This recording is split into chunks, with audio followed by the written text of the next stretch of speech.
Thank you for joining me on All Things Business and Technology. I have a special guest, Jim Spehar from NXP, someone who I've looked up to for a while. He's has over 25 years as management experience, senior VP over there, managed over 1,000 engineers worldwide. Um, Thank you, Jim, for joining. Oh, you're welcome, David. It's a pleasure to be on your show, and you look quite dapper today. Appreciate it. Well, let's get into it. Mention that you work over at NXP. What is your role there? So, of course, I've been at NXP my whole career. It started out as Signetics. I started out with Signetics back in 1990s, Philips Semiconductors. So, I've had a whole slew of roles in NXP, but the one that I'm in right now, David, is I go in and I have actually three roles. One is I work at the NXP level on helping drive the lessons learned, making sure they get dispelled throughout the company. The bigger role I have would be in a sense, work right now with a RF GaN team, which I never expected to, that needed some help on, improving the ways of working and some technology challenges. So I was asked to go in and help them fix some of those things. Really good team, but definitely some challenges there. And then the third thing I do at NXP is I work on innovation, and also I, in a sense, help build highly efficient teams that go off and do verification, test, and other types of functions and skill sets inside of the company. That's amazing that you've been at the same career for over 30 plus years, especially in this industry as technology has ever evolved. Hmm. When we talk about that, because we just don't see that nowadays, that someone's sticking. I know that's an old school mentality, Hmm. but what are some of those challenges that you've had over, because you've been there since the dawn of technology or web 0.0. So what are some of those different challenges that you've seen across the board? I think one thing that comes to mind, and I'm going to give kind of is that the challenges tend to cycle. So businesses and organizations tend to focus on different things, and just like clothing styles, they come back every, so many years and all that. So I would say the biggest challenge right now is that I've been working with a lot of mixed signal type of teams doing analog and digital together, is that a lot of these teams have been working together for a long time.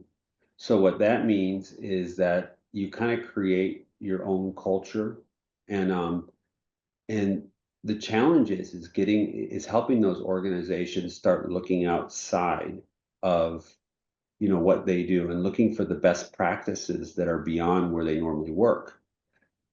The industry, of course, I remember a long time ago there was a challenge when we were working on a analog technology, a high voltage analog technology. And the interesting thing was that in the group that we were working with was really convinced they had the best technology in the industry. And what we found out is 10 years before they did.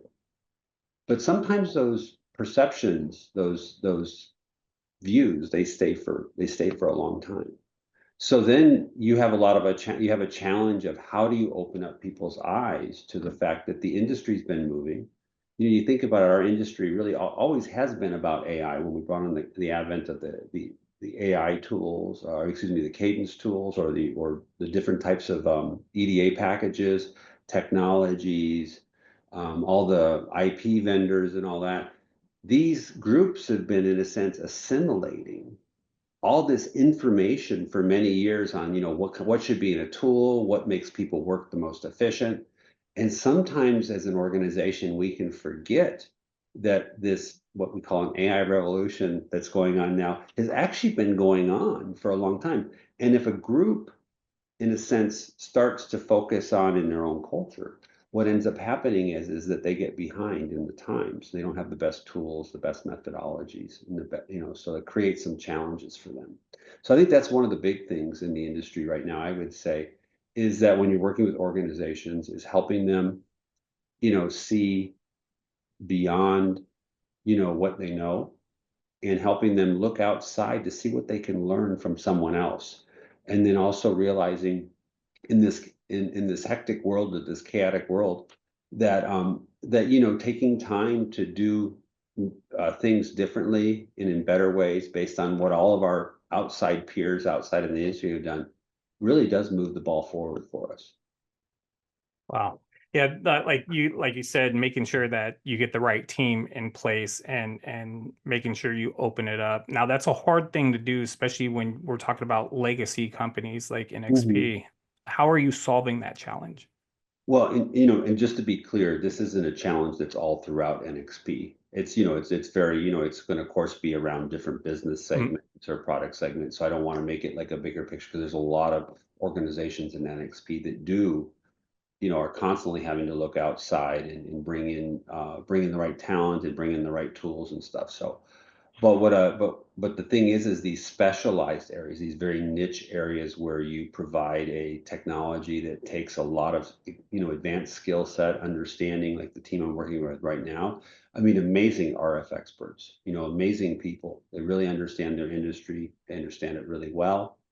And so, just a little bit of a help in getting them to, in a sense, start, taking on a slightly better tools or, those types of things really can take that expertise and then really, propel them further even faster. So, Now, I've always been in awe of how you're able to do these multicultural, transformational changes and be able to, everyone that's ever worked for you or worked under you, has always had nothing but high praise for you, and they've learned so much.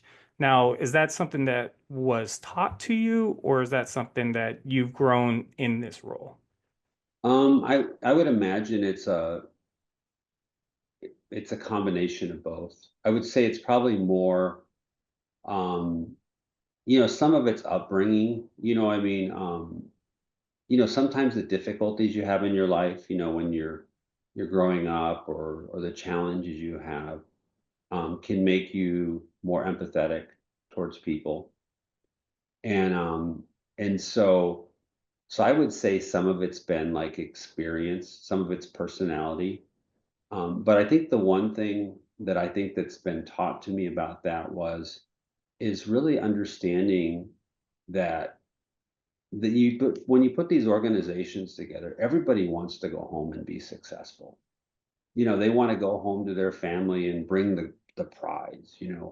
And when you start realizing it that way, then you start understanding that, that's a human trait. And that's something that, whatever country or whatever culture you're in, it might be described in different ways or it might mean different things to them. But when you start thinking about it that way, what you end up doing is you start realizing that people sometimes just need help. They need direction. You got to give them that little oomph, sometimes the hard message, the tough love, from that point of view. And when you do that, you in a sense start bringing out the best in people. You can help them. It's not that you're building it in them, you're helping them discover it in themselves. And so when I work with teams like that, I'm realizing that these people all want to be successful. They all want to go home and tell their children or their grandkids or their family, how well they've done. And I think as a leader, my job is to, in a sense, make sure I enable that environment and that I don't send them home wounded every weekend, and then their family says, hey, get ready, honey, maybe next week will be better. They should go home with energy. They should go home with excitement. And so for me personally, this kind of view of taking it back to the family and the basic human needs really helps me in a sense do what you're asking about. Well, like leading with empathy is, I think, super important, and we don't have enough leaders like yourself out there doing that. I think if we all led the way that you lead, I think we would be in a better place right now as a world. It's very kind, but yeah, I could do better. We all can. Well, as we go into your personal life, like what are some of like I understand some of how you grew up. What were some of those challenges that brought you to the man you are today? I would say that when I was growing up, I grew up in a very poor environment, and and it was challenging in a very difficult area, as far as grew up in sometimes in the city of Detroit and some other places. And I think in some respects, I was never really a fighter, so I had to become street smart in a different way, from that point of view.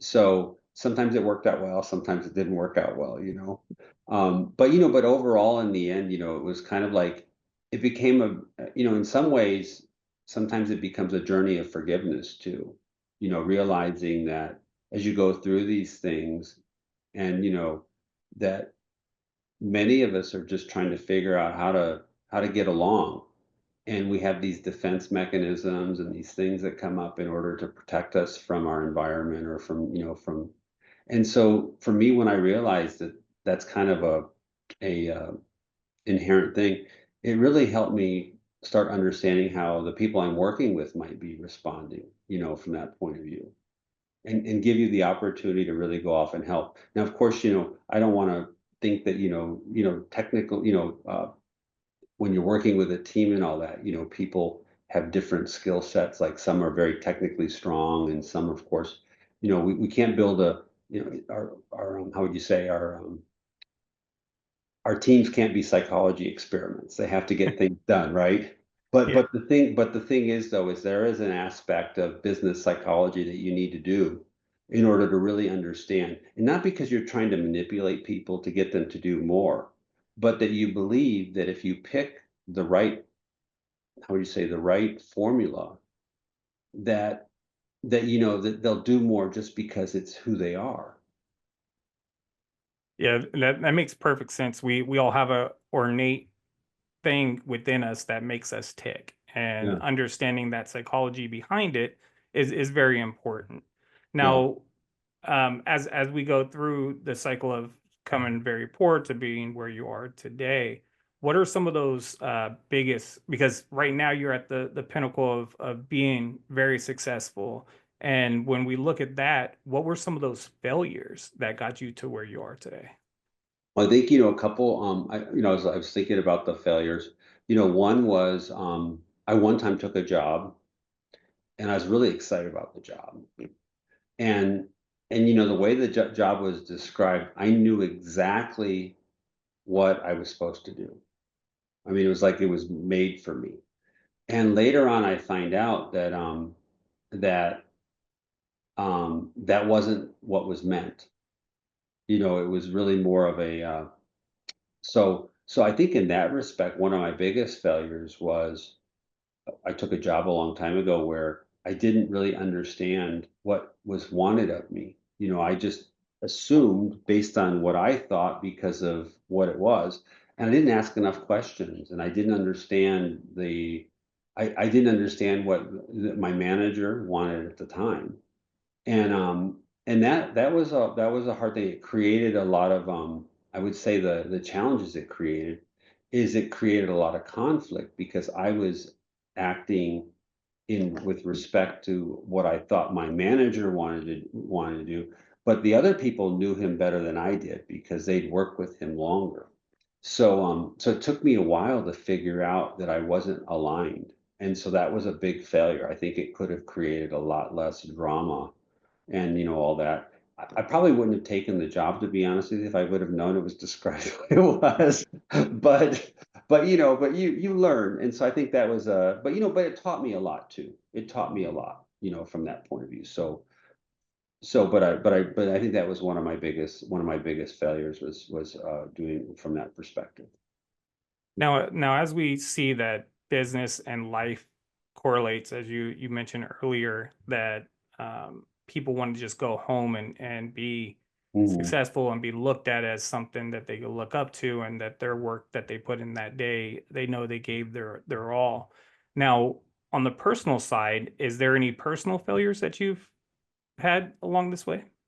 Yeah, I would say one personal failure was, we just the twins had just been born, and my grandfather passed away, my second grandfather, and I chose not to go to the funeral, because I thought I was too busy and all that.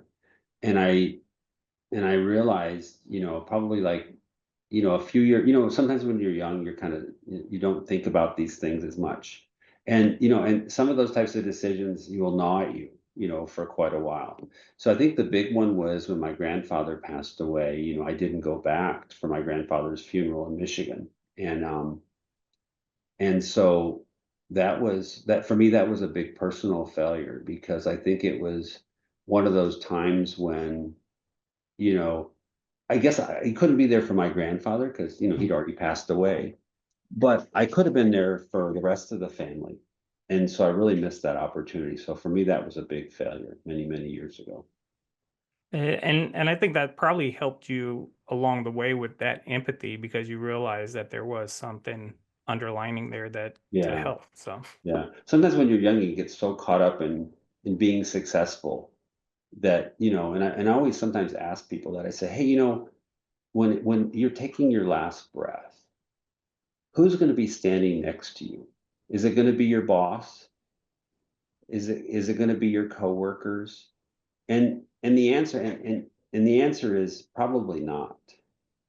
And so in some respects, we have to figure out how to balance those two things really well together. Otherwise, we become um, either not helpful to our family or not helpful to the employer that we've chosen to work with. yeah. Now, when we look at what you're doing today, did you gravitate to any mentorships? What's your thought around mentorships? Because you are a mentor to a lot of people, and me personally, know you for a while, that I take you on as a mentor. What is your thoughts around mentorship? Oh, I think mentorship is really important. And I think for myself is, uh, a lot of times you're getting mentored all the time. You're listening and you're reading books, and so you can be mentored many different ways through reading, through observing others. Even your kids can mentor you sometimes. With simple truths that like you sometimes forget in the moment. And so I would say that I love mentoring. I've had mentors in the past. Now I typically have, I guess, where I'm at my career now, I have people I like to call when I need help or suggestions or something like that, or hey, what do you think about this or that? So the mentorship for me more has become that way. And then now I say I probably give more back in mentorship now, is having people come and sit down and chat and talk and trying to figure out how to help them figure out, you know, where do they, where do they see themselves going? What are they missing? What's their blind spot? And then also helping them, kind of like figure out, okay, if you have that blind spot, how do you solve that? So I think mentoring is really important because a mentor can see things sometimes that we can't see. Now, how do you get a mentorship if I was starting out in business today and I knew that I'm lacking some of the skills that are required to be the top notch? How would you suggest someone like myself to go out and get a mentor? The way I would suggest it is, look around for people that are successful, that, kind of in a sense, I wouldn't say that they have the exact same values as you, but you want to make sure it's kind of like a fit. It's somebody you would want to go out and have a beer with, or have a nice talk with, or go for a walk. So I think it's really important in some respects of the mentorship to really kind of, in a sense, build, kind of a personal relationship there too from that point of view. So I would just look for that kind of person that, you think, hey, this is the kind of person that I would like to be like. I think that I like the way they handle themselves, they act. Maybe even, look for someone that, you see, maybe it's a lacking in yourself. Maybe you're looking for someone, maybe you're like impatient and you see a leader that's very patient, and you want to learn patience. So then you start looking for someone with those types of traits that's successful. So then I would go ask. I'd say, hey, I'd like to spend some time with you and all that. Of course, you don't have to tell me you want to go for a walk every day, but but from the perspective of, you could just say, hey, I think the mentor, and I think the other thing is too, is that when you pick a mentor, sometimes you got to tell them why you're picking them, what you appreciate about them and what you've observed and all that. That helps them a lot understanding, what you might need and what kind of help you might need also, or what kind of guidance you would like. That's great advice of like just opening up your mouth and going and talking with someone that you see a blind spot with. Mm. And there's plenty of people that are willing to do it. It's just closed mouth don't get fed. Yeah, yeah, exactly. Yeah, exactly. Good point, David. Yeah. Now, if you weren't doing your current role today, what do you think you would be doing? Oh gosh, what would I be doing? I'd probably be a consultant, from that perspective, like, because I love team building, those kinds of things. And, usually, when you rebuild a team, they need you for about a year or 2 years. You get everything set up and running again, and then, you go do something else. And you have to train up the next leader for that particular role. So I think consulting would be one. Volunteering, definitely, finding a way to give back to the community.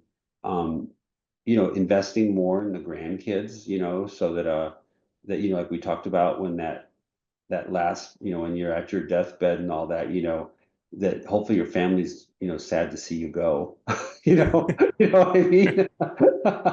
They don't say don't let the coffin hit you in the butt. They're the one throwing the dirt on it. Yeah, yeah, exactly. And then I think the other thing would be, just doing some really long type of traveling, going places and spending, 3, 4 weeks somewhere and just becoming immersed in a culture. That's some really awesome things that you Yeah. talked about. I think also being the consultant is part of your personality of building and knowing what people are perfect for what situations. And I've appreciated that over my long career with you. Now, as we get ready to wrap this conversation up, a couple of questions that I always ask are, what are three books that you would recommend, whether it's in your personal life or in business world? So yeah, I would say a couple. I was thinking about that question was coming in. The one, I like the team build, right? So I've always liked the five dysfunctions of a team. And the reason I like that is because it's a book that you could really build a workshop around, or, in a sense, kind of most teams have some challenges there. The other one that I really enjoy, and that one's by Patrick Lencioni. I think I'm not very good at Italian names, but I'm good at saying like things like pasta and spaghetti though. And then the other one I like is the one by John Cotter, Leading Change. Because one of the things in the industry right now is there's so much rapid change in what's going on in the industry. So leading change, and how do you get ahead of it? How do you make sure it's staying in place?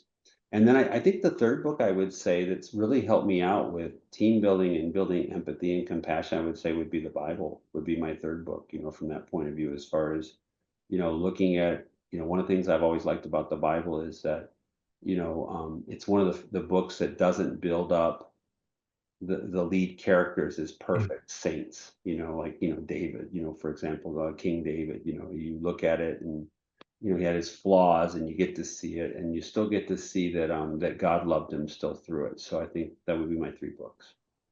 That's amazing, and I think that I could see why you have so much empathy because being a Christian and reading the Bible, you could actually see the flaws that we all have as humans and why. Um, awesome. Well, as the last question, this one's always fun. What is one question you wished I asked during this conversation, and Oh why? yeah. Well, I put this question, but you went to it a little bit. I wrote it down, was the question was, how did I get into the job that I got into? You know, and the reason I thought that was a good question, or a question, I mean, of course it's specific to me, is because it's a journey of, showing how a lot of the things that go well in your life are a little bit of you and a lot of other and sometimes a lot of other people. And so, the job I have, it was my girlfriend that got it for me, and it was kind of out of nowhere, and, all the opportunities and all the almost serendipity.